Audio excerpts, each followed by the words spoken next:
Ayan po, at atin pong pupuntahan. At tayo lang po naglalakad kasi po wala po ditong sasakyan. Kaya dyan po sa mga masusugid ko pong taga-subaybay, sana po inyong mapansin. At akin pong tatanungin kung ano po talagang kanyang kahilingan. Kaya medyo may kalayuan po. Tayo po maglakad lang. Kaya sa inyo po salamat sa inyo po na pagtangkilik sa aming programang Munting Hiling.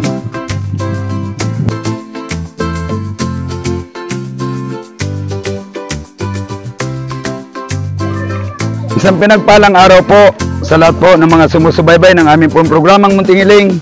Sa pamumuno po ng butihing kapitan na si Cap Edward at ang aba po niyong lingkod, si Sunny Beltran Esmeralda. Ito po yung bayan po ng Karamuan. At ako po naparito upang tayo po tumulong sa isa nating kababayan na mayroon pong kailangan at may kahilingan po sa aming pong programang Munting Hiling. Kaya sa inyo po, samahan niyo po ako at akin pong pupuntahan ang mayroon pong kahilingan. Sana po inyo pong makita kung ano po ang kanyang kalagayan. Kaya tara na po. Sana po maabag yung puso nyo. Kaya sana po Kap, matulungan po natin to. At ano pa ba Michael yung kahilingan mo? Sana po ma-restore ko po ang dala kong anak. Hindi po na-restore. Ito sa pwesto ko sana bukas. Ayan, ipaparestro. Oo, tapos ito pa. Hindi pa na-restro. Ay, sir, anday pa. Iyon na yun. Day pa ba nan? Anday pa? Ay, yun na yun. Sir, si Inkay. Ito daw po ang kanila pang problema. Hindi pa na-restro po yung kanilang anak sa munisipyo. Sana daw po parestro nila. Kaya sana Kap, mantig po yung puso nyo. Sana po matulungan natin to. Nakikita ko po kasi yung kanilang sitwasyon. Talagang bahay. Kung tutusin, hindi to bahay, boss. Kung yung pinuntahan natin, boss, mas malaki pa yung flying pin mo. Pero mas ito po, nakakahabag talaga. Kung may inyo pong mapapansin. Kaya sana po matulungan natin to. Kap, ako na po ang humingi sa inyo ang tulong para po dito sa mag-asawa. Ito po bagong panganak. Kayo na lang po muna Kap ang bahala kung ano po yung may tutulong nyo. Sana po mabigyan natin to ng pansin. Dahil nakakaawa po talaga ang sitwasyon nila. Na minsan talaga mahirap ang maging mahirap.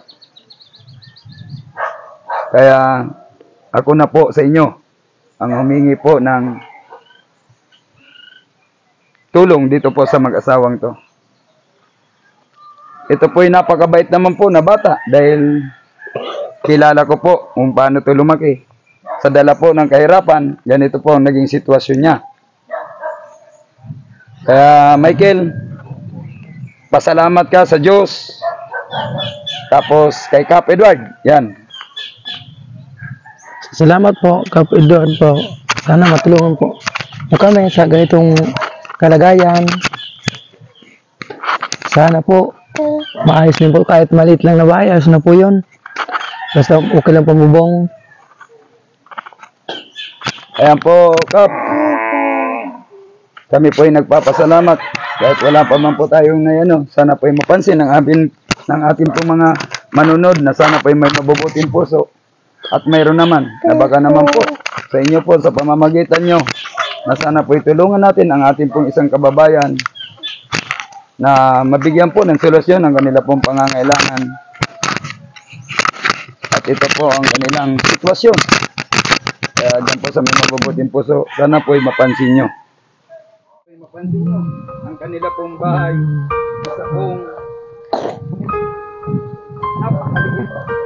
Kalahati lang po ang may bubong.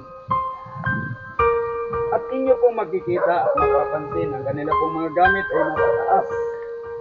Narito po sa taas ang kanilang mga gamit. At ito po yung butihin nilang, ito po yung mag-asawa. Kung inyo pong makikita, may maliit pong anak, mayroon pang sumunod, 4 pong magkakapatid. Ito po.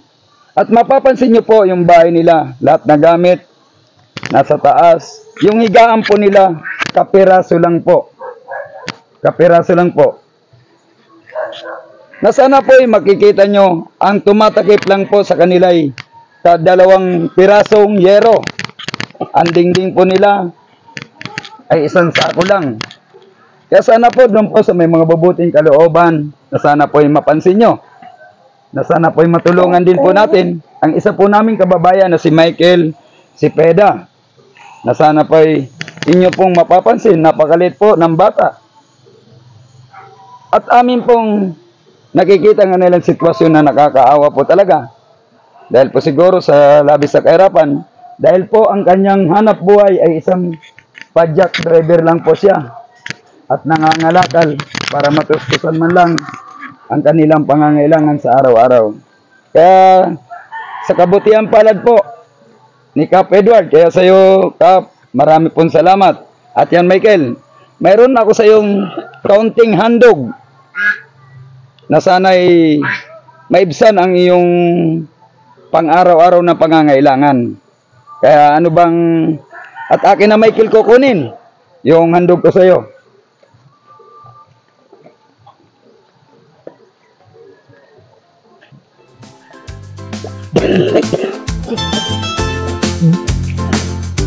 Ito po yung handog ng programang Muntingiling. Mula po sa buting lapitan ni Kap Edward.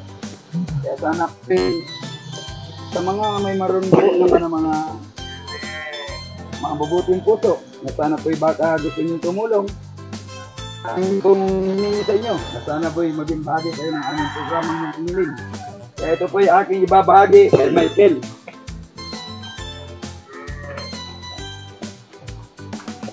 Ito Michael yung bigay sa iyo ng aming programa at ilalabas po natin.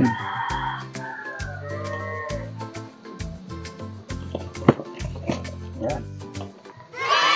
Ayan po. Yan po yung handog ng Munting Hiling. Mula po sa buting kapitan na si Kap Edward. Ano ba Michael ang masasabi mo sa butihin naming kapitan na si Kap Edward? Ang masabi ko lang po, salamat po Kap Edward sa tulong na binigay niyo sa amin. Na ito makadugtong po sa pamumuhay namin. Maraming salamat po sa inyo. Sana po marami po kayong matulungan na kagaya ko na naghihirap. Sana po. At maraming salamat po sa biyaya na ito. Michael, ito Michael, hindi lang ito yung una at huli namin pagtulong dito sa programang Munting Hiling. Hinandugan namin kami, ay naghandog lang kami sa iyo ng kahit papaano ay maibsan yung pangangailangan mo dahil sa nakikita ko talaga yung sitwasyon mo na kailangan mo talaga. Na sana po ako po ay nakikiusap dun po sa mga pasusugid namin taga-subaybay na sana po ay mantig ang inyong puso na mayroon pala tayong mga kababayan na katulad po nito ni Michael na sobra talagang paghihirap sa buhay. Kaya sana po panalangin lang natin sa buong may kapal na sana po tumagal pa ang aming buhay ni Kap Edward dahil po sa programang to gusto lang nito makatulong na sana po umaba pa ang aming pagsasama. Kaya Michael, hindi ito ang una at huli kong pagpunta rito para matulungan at malay natin susunod na mga araw ako'y utosan ng buting kapitan na balikan ka. At nakita ko naman na talagang kalunos-lunos po yung kanyang bahay. Na sana daw, Michael, yung kailangan mo pa para maipabot natin sa buting kapitan. Magkaroon lang po ng malit na bahay lang. Ayos na po yan. Ayan Kap. Ang kailangan po ni Michael na sana po mapagawa kahit barong-barong lang yung bahay basta't maayos at hindi tumutulo. Dahil dito po naman po sa amin, dito po sa lugar na to, hiningi ko po sa butihing kapitan namin na sana matulungan si Michael at nangako naman po na sana magbayanihan daw po. Ang kailangan lang na sana mabilihan siya ng yero, kahoy. Yun lang po ang kailangan ni Michael Kap Edward. Kaya sana po doon po sa mga may mabubuting loob na sana po mapansin nyo. At tayo po nandito po sa lugar kung saan po sinilang dito po sa Karamuan, na sana po mapansin itong pamilya ni Michael, na sana yung may mabubuting loob na baka gusto nyo pong tumulong sa programa po namin ni Kap Edward na Munting Hiling.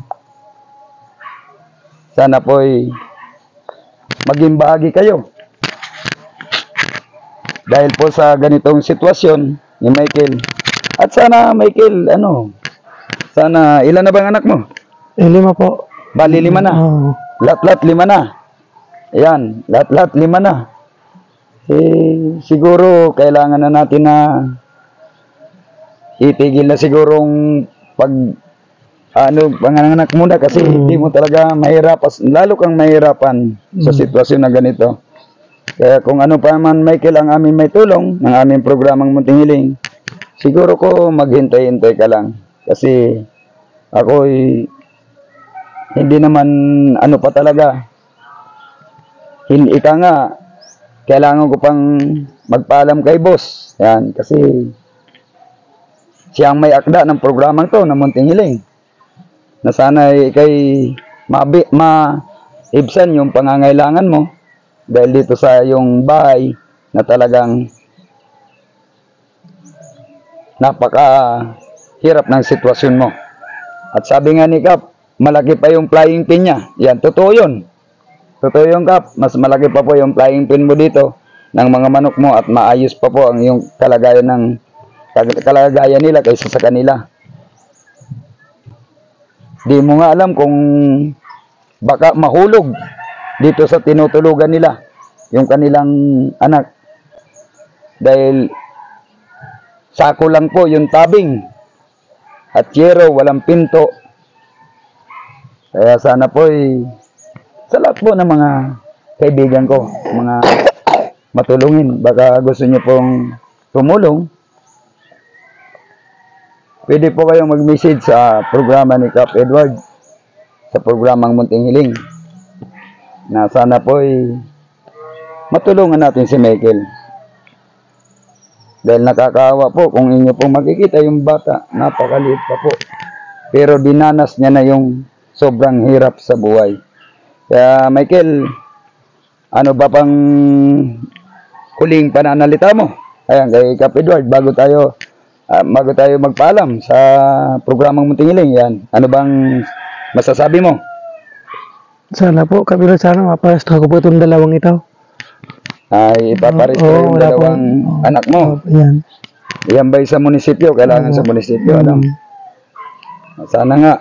Kaya hintayin mo lang, Michael, yung pagbabalik ko kasi hindi naman to ang una at huli na pagpunta ko. Kaya sa iyo, Kap, marami pong salamat sa inyo pong pagbagi dito po sa binigay nyo po kay Michael. Kahit papaano po ito'y maibsan po ang kanilang pangangailangan sa pang-araw-araw. At kahit papaano maiwanan niyo yung asawa niya na may makakain. Dahil minsan po daw, hindi na kumakain tong asawa niya. At dahil sa dala ng kahirapan, habang siya ay nagkakayod, naghahanap ng mga kalakal, o kaya po siya ay nagpapadyak.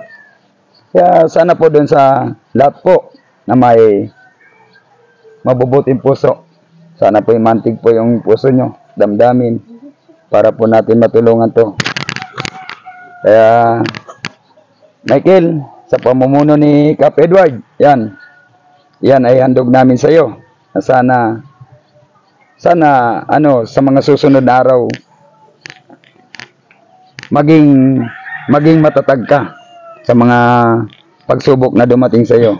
At malay natin at mabigyan ka pa ni Kap Edward ng ipapagawa dito sa bahay mo. Kaya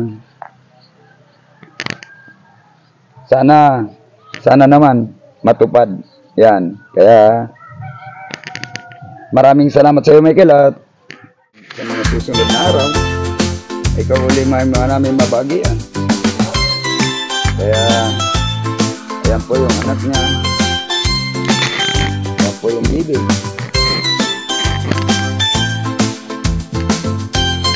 Ito yung pangalawa. Ayan po.